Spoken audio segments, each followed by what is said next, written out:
G'day, my name's Ben Hopkins. I work for Baptist Care SA here at Tumbelin Farm. We're right into working with young people who are on a recovery journey from drug and alcohol use.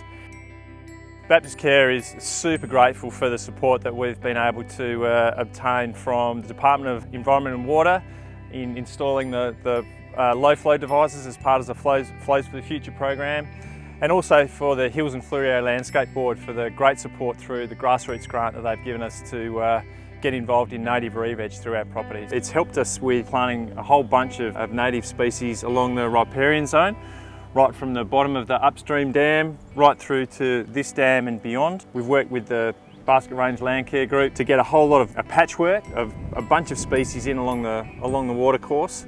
And the intention down the track is that we'll keep the livestock out of the dam and just let them in from time to time just to crash the grass down in between the native plants. So in time, hopefully we will have restored around about 20% of the property to native veg to really try and create that biodiversity corridor from one end of the property to the other, really try and establish a vibrant, diverse ecosystem right through the heart of the property. Tumbelin Farm has two largish farm dams, and they're used for stock water and domestic supply. They capture all the inflows coming in from upstream and hold them, and that's what dams are supposed to do.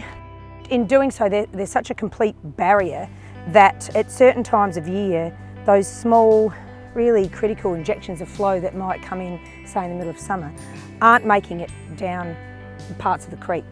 And so if you're a native fish living in a pool below a dam, then those little bits of flow can be the difference between your pool drying up and not. So it's sort of like a matter of life and death. These structures, what they do is they sit above the dam and they intercept all the flow coming in, and then they divert a small proportion of it through a little, so here's a sump, water comes in, got a small amount's diverted through the little hole in here, and it goes around past the dam. The rest of the water backs up in here and flows on into the dam as normal. It's a small amount of water that's inconsequential to the volume of the dam, but is really important to the creek environment.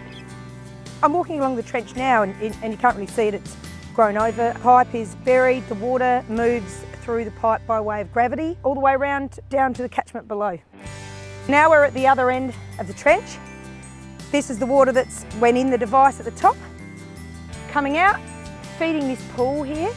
So this is a spillway to the dam, and you can see it's not spilling at the moment. And so from sometime in spring, often through till even late July, there may be no spill coming from this dam. The only reason why there's water going in the pool is because it's passing through the low flow device. Now that this water is flowing through the property and down the catchment, it's doing really important things like it's keeping moisture in the banks of the creek, which keeps plants alive, minimises erosion. It will be increasing the success of the replanting that's going on this property. Could well be drowning out some terrestrial weeds. Very important. And we're using regenerative farming as a way to engage young people in something meaningful and purposeful to do. And one of the things we're doing is working with our herd of cattle, cell grazing and moving them every day. In the morning, the lads just set up the next electric fence, move the cattle in. The size of the cell is set so there's just enough grass for one day. After a day, we move them to the next cell, and all that nutrient is there to restore the pasture. We work on a theory of about a third, so they eat a third, they crash a third down, and then we leave a third there to just grow. We're certainly seeing, by using some of the regenerative grazing techniques that the team have been implementing here, in terms of this paddock, I believe, has been left for 12 months, allowing to grow up and set seed. It's certainly suppressing some of the capeweed, which is magnificent, and trying to build that diversity back into this grassland. So when they start bringing the animals back through here, there'll be a nice diverse mix of pasture species in which they can graze on and allow that natural process of building soil health through grazing principles back into this landscape. So the young lads who come and stay here for up to 6 months, 4 days a week they're actually out on the farm, getting their hands dirty. One of the things they've been busy with doing is planting all these native seedlings, and it's just been a great activity to do with them, with the support of the Basket Range Land Care Group, who know a lot more about planting than we do. The fantastic thing is that the boys walk away after a day of being here and can look back and see what they've achieved during the day. The metaphor for this is that these boys are never going to sit under the shade of these trees in the next week or 2 weeks or even month, but in 20 years' time the trees will be here and they'll be able to come back and sit in the shade of these trees and see the change to the landscape. And that's just a really nice metaphor for the journey that they're on. So they're trying to regenerate their lives from where they've been to where they want to be, living a full, awake and alive lifestyle. And the learning is that you do something now in the hope of achieving a great outcome in the future.